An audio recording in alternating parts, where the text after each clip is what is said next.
மகாபாரத கதைகளில் குறிப்பிடத்தக்க ஒரு விஷயம், பகவான் கிருஷ்ணரின் தனிச்சிறப்பான ஆயுதமான சுதர்சன சக்கரம். இது ஒரு சுழலும் வட்டமாகும்.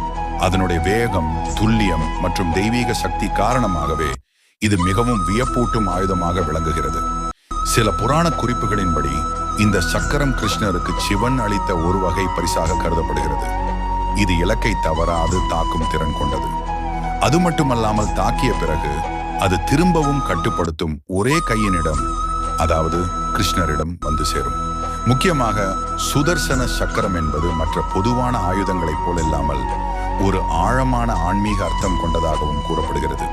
இது வெறும் போர்க்களத்தில் மட்டுமல்ல, நேர்மையும் நீதியும் நிலைநிறுத்தப்படும் ஒரு பரம்பரை நம்பிக்கையின் சின்னமாகவும் பார்க்கப்படுகிறது.